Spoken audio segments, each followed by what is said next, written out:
Good morning and welcome to this in the first of my series of Foolinish blogs. Today I'm starting with something about Jamaica because that's where the word foolinish was invented.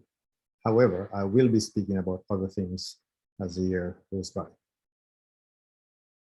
Now, recently the Prime Minister of Jamaica appointed a Minister of Constitutional Affairs. And if you have been paying attention, you would know that there are a number of pressing constitutional issues for the minister to deal with. So, for example, there's the issue of the status of the Maroons. That is a constitutional issue, but that's not what I want to talk about today, because there is something else that needs my attention and which I feel compelled to talk about. It's time to put my rather foolish idea on the table. I've had this idea in my head for quite a while, a really long time. And I'm going to table it now. So I'm entering the debate about replacing the Queen as head of state of Jamaica. We need to plan now to replace her when she goes. Why do I say that? I think it would be cruel to replace her now because she's been our head of state for all of 60 years of her independent life. And she will go sooner or later. 5, 10, 15, I don't know how many years, but she will go. I am not God, but I know that she will go sooner or later. And I think that would be the appropriate time to replace her.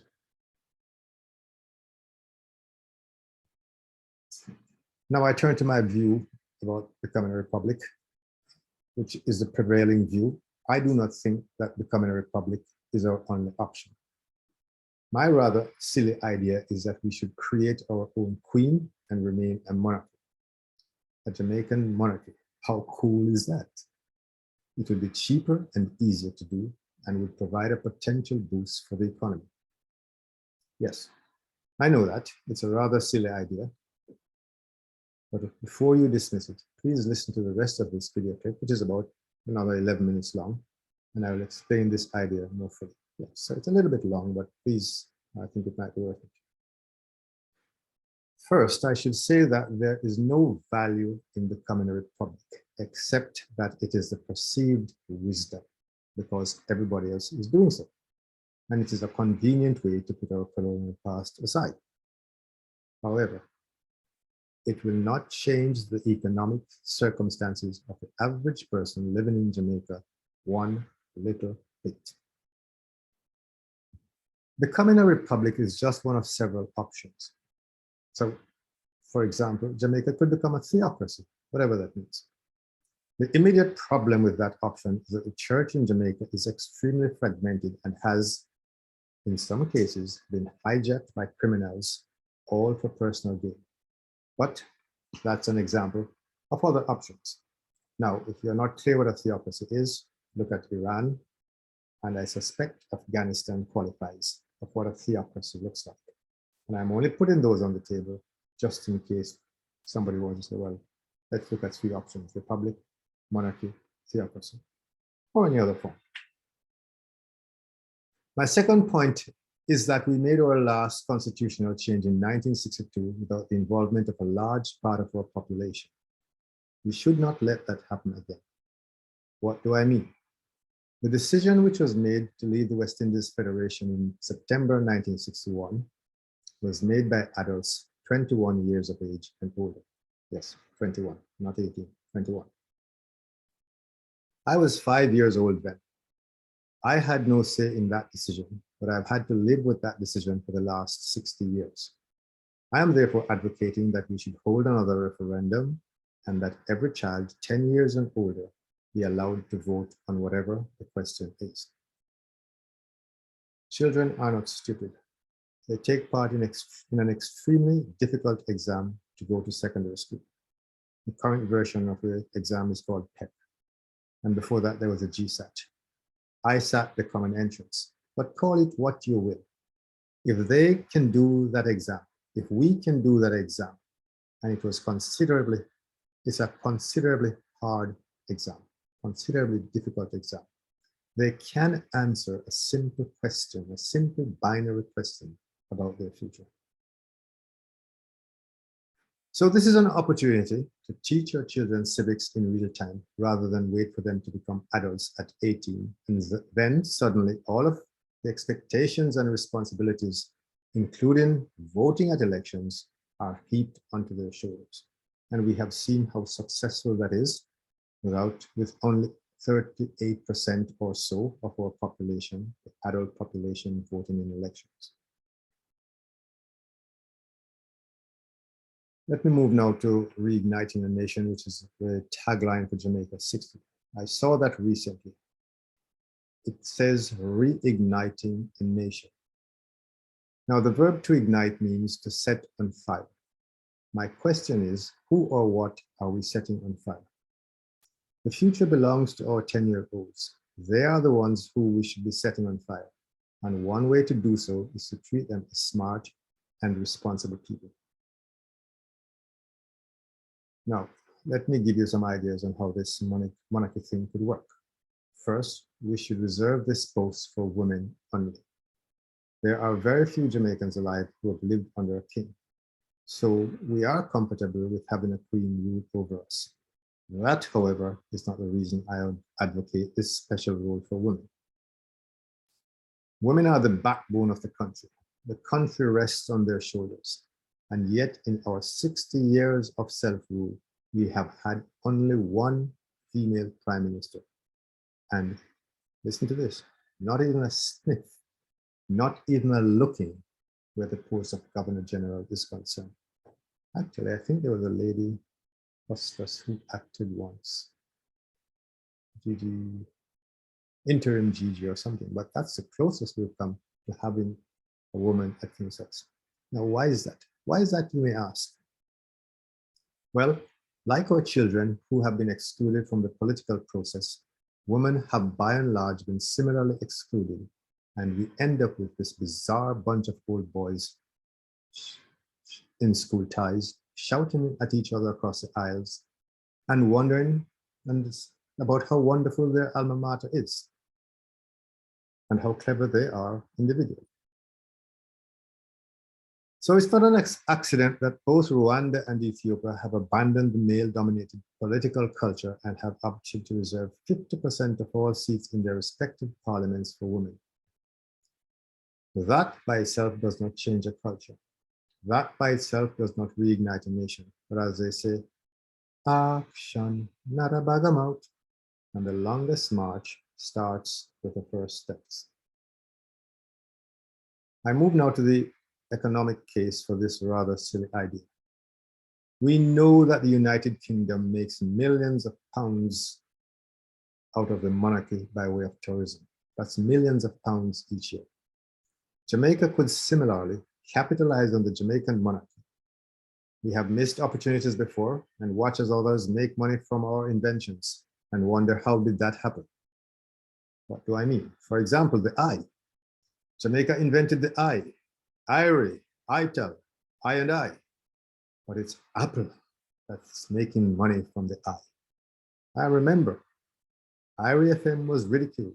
People laughed. Irie FM, they laughed when it was launched. So Jamaica also invented the Cali weed. But who is making the money now? There is money to be made from a Jamaican queen. So let's not miss this opportunity. How? Let me explain briefly. I know we are very snobbish and conservative people, and so sometimes we don't see beyond the obvious. So let me say what I think needs to be said about the economic case. Kingston can become a big tourist destination again. Has been so in the past. It can rise from the ashes and become a big tourist destination again. We could open King's House once per week to tour operators for visitors to meet the Queen. I mean, put her to work. She could do all the other ceremonial duties on the other days of the week and have time left over. So for the purpose of this discussion, I'm also assuming that we're going to end up with a ceremonial and not an executive head of state. And I'll come back to that. So as I was saying, open King's House one day per week for visitors to meet the Queen, and dare I say, the young princes and princesses. Can you imagine how much money could be made in one morning, part of which is spent at the Bob Marley Museum, followed by a trip to King's House, followed by a lunch at Devon House, all within a 2-square-mile radius? How hard would it be to make that happen? Now, the other issue to do with money is about potential savings. Having a queen would save millions of dollars, for example, in cost savings for renaming public institutions. An example of that is renaming costs associated with the JDF Coast Guard. It may not be widely known, but all JDF Coast Guard ships and the main JDF base are named for Her Majesty. So for example, there's HMJS Alexander Bustamante, which is a Coast Guard ship. And it means Her Majesty's Jamaica ship Alexander Bustamante. Now, it will be at considerable expense to rename those ships and the base because there are significant protocols and costs associated with naming and renaming those ships. But we could convert these potential costs into savings. Now, if you're still listening, I want to throw in one last silly idea. One last silly thing that I need to talk about before I end. And that is the process for selecting the new head of state. So here are some options. We could continue to allow the ruling party, which in effect means the prime minister, to use the current system of selecting a well-known ex-politician or a well-known public person for the job. That's the first and obvious option, but there are others. We could name the winner of Miss Jamaica as Queen of Jamaica for a year, or however long we want. We could name Rita Marley as Queen. That would be cool. Bob as a national hero. Let me stay on track, let me not go there. And Rita as Queen. But if not Rita, then Cedella. Cedella is a smart, savvy, stunningly beautiful businesswoman. She could help us to make money. Remember, guys, this is about money. The fourth option is to allow any person who is a Jamaican national to self-nominate to be elected queen. And the last option, we could allow, the last option is to allow individuals or groups to nominate someone to be elected queen. However, I suspect that would be a sneaky way for the political parties to continue to do what they do now. So I suspect that's not my favorite option of the ones that I've listed. The other thing that would need to happen is agreeing a voting process, but I will leave that for a future discussion, or we could have a referendum to decide on that. Now, sometimes we think that a referendum, we've only had one and we wonder why. Well, there's nothing which says we can't have referenda quite frequently. There are models of countries. I think the Swiss have a referenda almost on a weekly basis. And certainly if not on a weekly basis, on a very regular basis. Every decision in that country is made by the people. You go to the polls and you vote in a referendum on anything that is an issue to be voted on. So we could actually develop that political model as well, where we allow people to take part in the political process on a regular basis by way of referendum. Now, in conclusion, I've explained what is a very foolish idea to create a Jamaican monarchy with a queen as our head of state. That's what I have been talking about. I have presented the case for this to happen, including the economic case and the case for the rights of the child. I have also suggested some options for selecting the woman to be appointed as head of state. I have based my presentation on the assumption that whatever happens, we'll end up with a ceremonial head of state, simply because our entrenched political parties will never vote themselves out of power. I have made a very high-level presentation, as it will otherwise take hours to explain every nitty-gritty of this rather silly idea. And by now, you're probably already losing the will to live. So I look forward to hearing your comments and your laughter. I'm okay with either, but at least I've got it off my chest. Thank you very much for your time and your interest.